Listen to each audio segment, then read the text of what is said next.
부처님께서 제자들과 함께 길을 가시다가 한 마을에 들르셨습니다. 그 마을에는 한 남자가 있었습니다.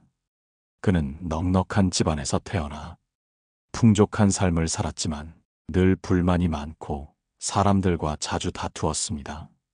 그는 마을 사람들에게 자랑하기를 좋아했고 자신이 얼마나 똑똑한지, 얼마나 많은 재산을 가지고 있는지를 끊임없이 이야기했습니다. 그런데도 그는 늘 외로웠고 마을 사람들은 그를 멀리했습니다. 어느 날 그 남자는 부처님께 물었습니다. 스승님, 저는 부족한 것 없이 살고 있습니다. 그런데도 사람들은 저를 좋아하지 않고 저와 어울리기를 꺼려합니다. 제가 잘못한 것이 있습니까? 부처님께서는 조용히 웃으며 한마디를 건네셨습니다. 너는 모든 것을 드러내려 하지만 때로는 감추어야 할 것도 있는 법이다. 남자는 의아한 얼굴로 되물었습니다. 감추어야 할 것이요? 저는 거짓 없이 솔직하게 사는 것이 가장 좋은 삶이라 배웠습니다. 그런데도 제가 감추어야 할 것이 있다면 그것이 무엇인지 알고 싶습니다. 부처님께서는 그를 바라보며 부드럽게 말씀하셨습니다. 사람이 살아가면서 모든 것을 드러내기만 하면 고통을 자초하게 된다. 때로는 감추어야 할 것이 있다.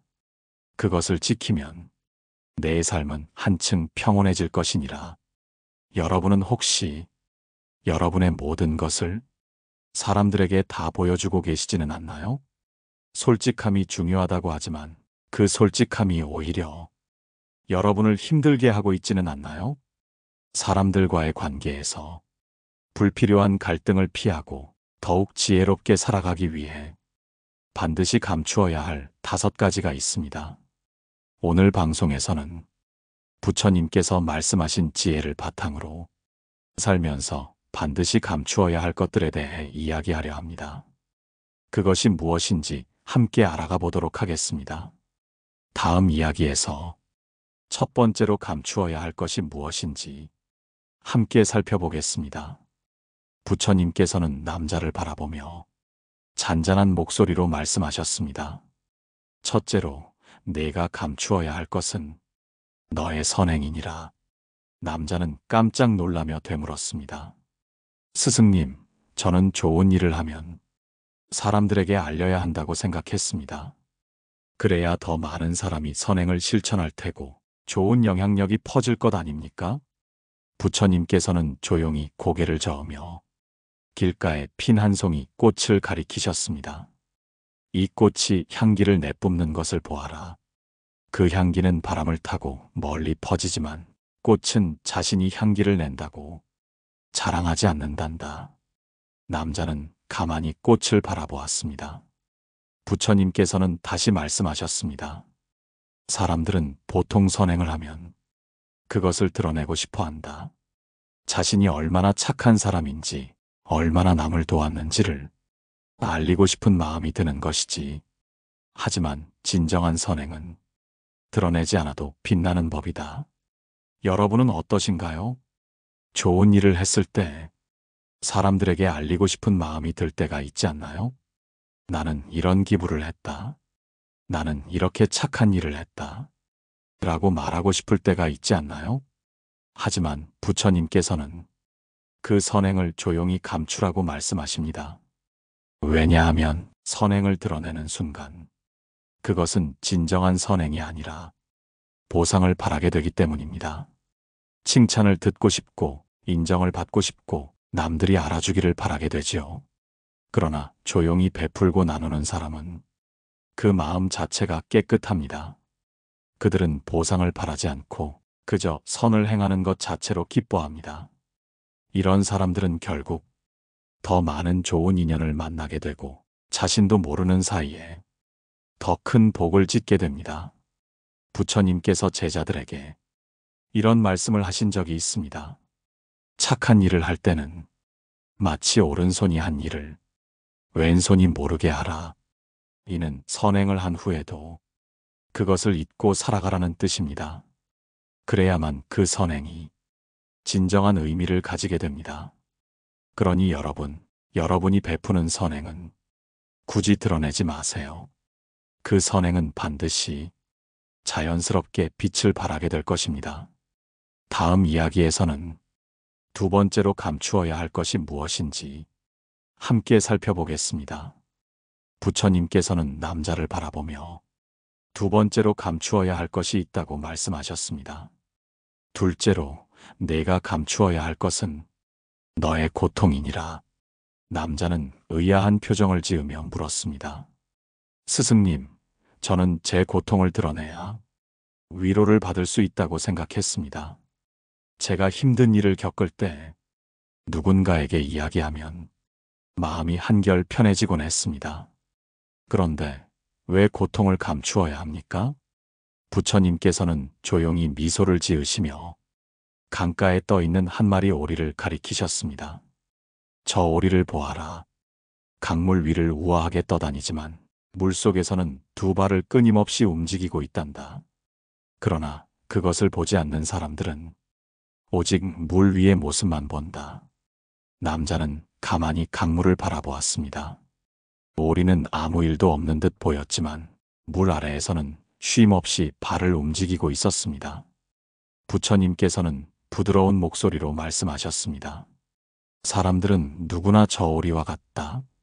겉으로는 아무렇지 않은 듯 보여도 속으로는 저마다의 고통을 안고 살아간다. 그러나 그 고통을 지나치게 드러내면 그것이 또 다른 집착이 되고 결국에는 스스로를 더욱 힘들게 만든다. 여러분은 어떠신가요?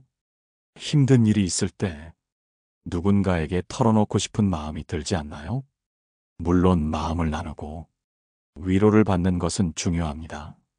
하지만 때로는 너무 자신의 고통을 드러내고 그것을 반복해서 말하는 것이 오히려 더 큰 괴로움을 불러오기도 합니다. 고통을 계속해서 이야기하면 그 감정 속에 머물게 되고 점점 더 깊이 빠져들게 됩니다. 처음에는 단순한 슬픔이었지만 자꾸 되새기다 보면 그것이 분노가 되고 원망이 되고 결국에는 스스로를 갉아먹는 괴로움이 됩니다. 부처님께서 이런 말씀을 하신 적이 있습니다. 고통은 물에 던진 한 줌의 소금과 같다. 그릇이 작으면 물이 짜지만 넓은 강물에 넣으면 그 짠맛을 느낄 수 없다. 고통도 마찬가지입니다. 그것을 너무 좁은 마음 속에 담아두면 점점 더 힘들어지지만 넓은 마음으로 받아들이고 스스로 극복하려 하면 그 무게가 훨씬 가벼워집니다. 그러니 여러분이 가진 고통을 너무 깊이 들여다보지 마세요. 때로는 조용히 감추고 마음속에서 흘려보낼 때 그것은 점차 사라지게 될 것입니다. 다음 이야기에서는 세 번째로 감추어야 할 것이 무엇인지 함께 살펴보겠습니다. 부처님께서는 남자를 바라보시며 세 번째로 감추어야 할 것을 말씀하셨습니다. 셋째로 내가 감추어야 할 것은 너의 선행이니라. 남자는 놀란 표정을 지으며 되물었습니다. 스승님, 저는 착한 일을 하면 사람들에게 알려야 한다고 생각했습니다. 그래야 더 많은 사람이 선행을 베풀고 그 선행이 널리 퍼질 수 있는 것 아닙니까? 부처님께서는 조용히 웃으시며 한 나무를 가리키셨습니다. 이 나무는 매일같이 그늘을 주고 사람들에게 열매를 내어주지만 그것을 자랑하지 않느니라. 그저 자연스럽게 베풀 뿐이다. 남자는 조용히 나무를 바라보았습니다. 부처님의 말씀처럼 나무는 묵묵히 사람들에게 쉼터와 양식을 제공하고 있었습니다. 선행도 이 나무와 같아야 하느니라. 부처님께서 다시 말씀하셨습니다. 진정한 선행이란 그것을 자랑하지 않고 행하는 것이며 베풀고도 기억하지 않는 것이니라.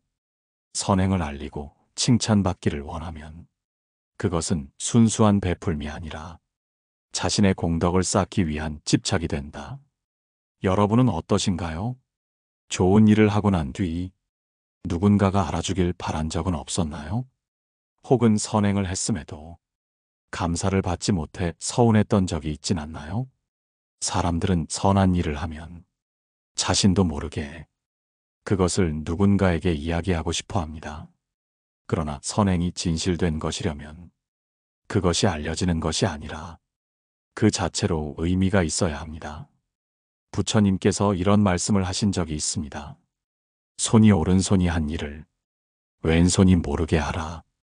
이는 곧 진정한 선행은 그 자체로 만족을 느낄 수 있어야 한다는 의미입니다. 한거린에게 보시를 하면서 그가 감사 인사를 하지 않는다고 서운해하면 그것은 참된 보시가 아닙니다.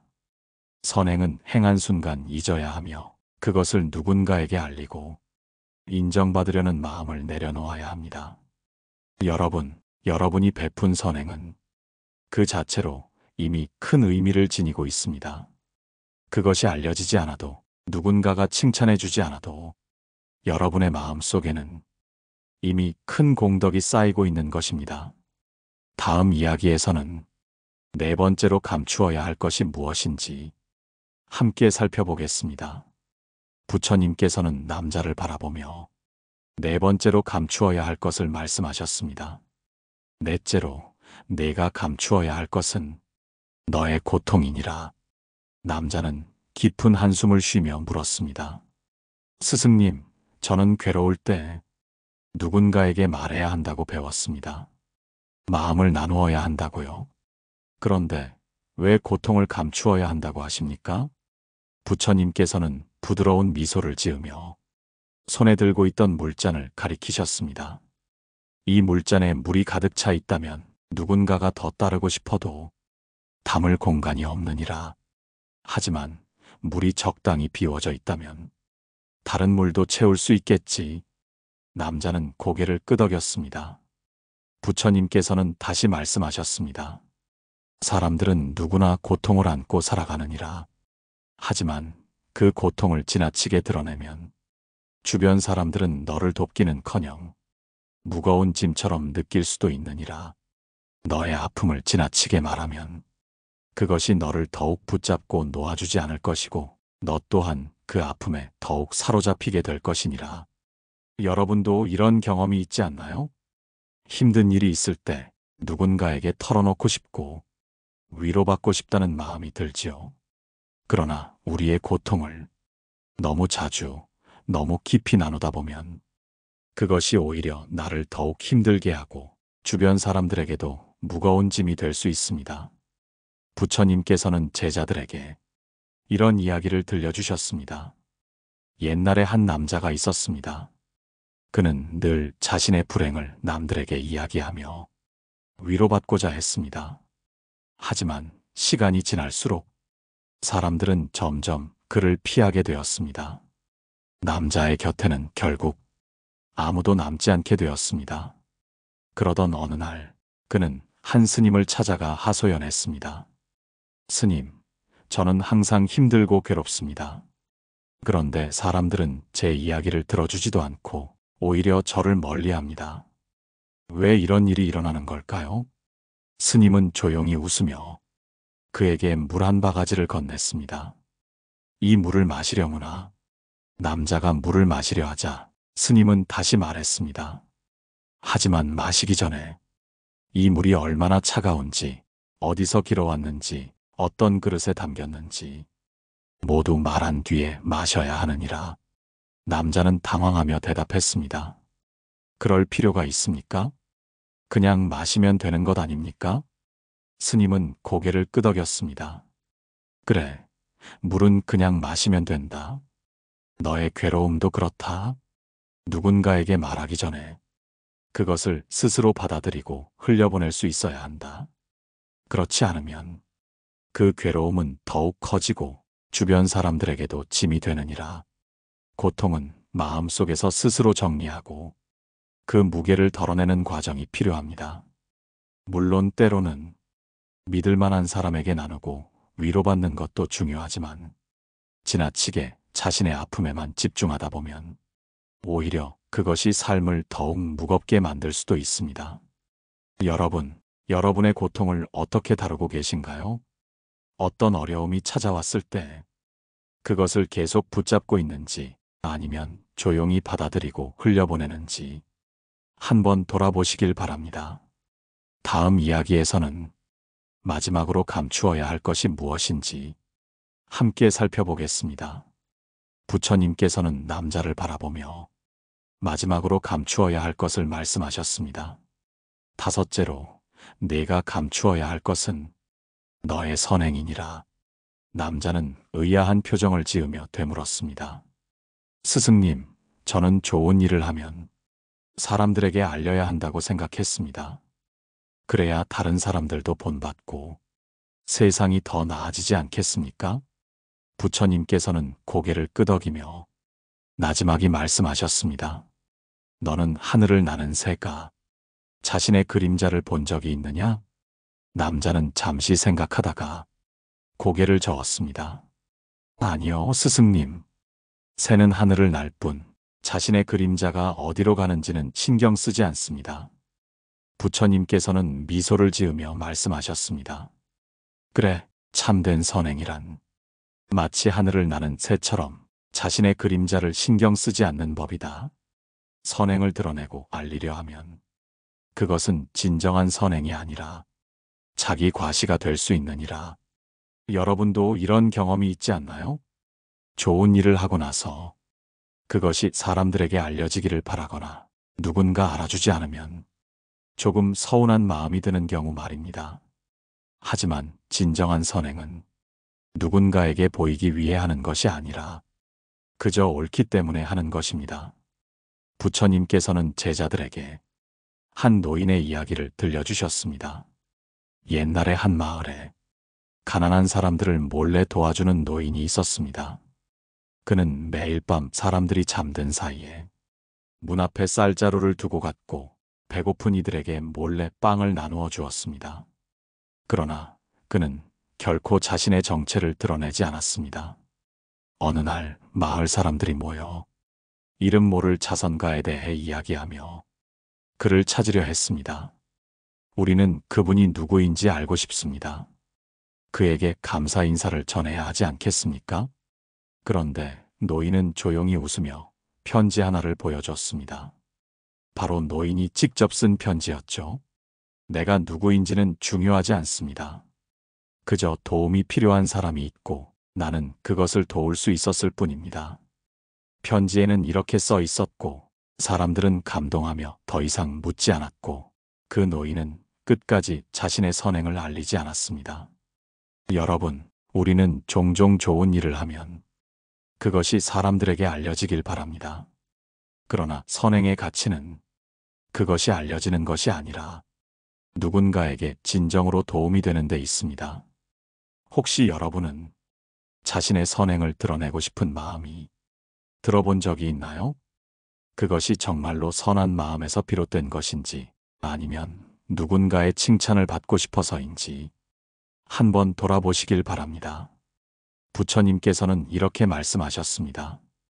진정한 선행은 바람이 지나가듯 흔적을 남기지 않는 법이다.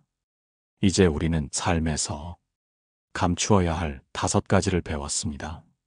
여러분은 이 5가지 중 어떤 것을 실천하고 계신가요? 다음 마지막 이야기에서는 이 가르침을 어떻게 삶에서 실천할 수 있는지 함께 이야기 나누겠습니다. 여러분, 우리는 지금까지 삶에서 반드시 감추어야 할 5가지를 배웠습니다. 자신의 계획, 가정의 불화, 자신의 단점, 타인의 단점, 그리고 선행까지. 이제 중요한 것은 이 가르침을 어떻게 우리의 삶에서 실천할 것인가 하는 것입니다. 부처님께서는 제자들에게 말씀하셨습니다. 깨달음을 얻고자 한다면 배운 것을 머리로만 이해해서는 안 된다. 마치 밥을 눈으로만 본다고 배가 부르지 않듯 가르침도 행해야 비로소 참된 지혜가 되느니라. 부처님의 말씀처럼 아무리 좋은 가르침을 들었다 해도 우리가 그것을 실천하지 않는다면 그것은 아무 의미가 없습니다. 여러분, 지금 이 순간 스스로에게 물어보시길 바랍니다. 나는 나의 계획을 함부로 말하고 있지는 않은가? 나의 가정 문제를 남에게 쉽게 드러내고 있지는 않은가? 나의 단점을 인정하고 다듬으려 하기보다 남들에게 먼저 내보이고 있지는 않은가? 다른 사람의 단점을 들추며 그것을 내 우월함의 도구로 삼고 있지는 않은가? 내가 행한 선행이 남들에게 알려지지 않으면 서운한 마음이 들지는 않는가? 우리는 모두 인간이기에 이런 실수를 할 수 있습니다. 하지만 중요한 것은 그 실수를 알아차리고 조금씩이라도 바꾸어 나가려는 노력입니다. 부처님께서는 길을 가던 한 수행자에게 이런 질문을 하신 적이 있습니다. 내가 길을 걷다가 발에 작은 돌이 박혔다면 어떻게 하겠느냐? 수행자는 대답했습니다. 스승님, 당연히 돌을 제거한 후에 길을 계속 가야 합니다. 부처님께서는 미소를 지으며 말씀하셨습니다. 그래, 우리 마음속에도 그런 작은 돌들이 있다. 잘못된 습관, 실수, 어리석음이 우리의 길을 방해할 때가 있다. 그것을 그대로 둔다면 우리는 아파하며 걷게 될 것이다. 그러니 그것을 하나하나 빼내고 바른 길을 가야 하지 않겠느냐? 여러분, 우리의 삶에서 잘못된 습관과 실수는 작은 돌과도 같습니다. 우리는 그것을 깨닫는 순간 조금씩 변화할 수 있습니다. 오늘 들은 이야기 속에서 여러분이 마음에 새기고 싶은 가르침이 있나요? 그렇다면 그것을 하나라도 실천해 보시길 바랍니다. 부처님께서는 이렇게 말씀하셨습니다. 작은 변화가 모이면 그것이 곧 깨달음의 길이 된다. 지금 이 순간 여러분의 마음속에 남아있는 작은 돌 하나를 내려놓으시길 바랍니다. 그리하여 더욱 가벼운 마음으로 바른 길을 걸어가시길 바랍니다. 오늘 이야기가 여러분의 마음에 조금이라도 울림이 되었다면 댓글로 여러분의 생각을 남겨주세요.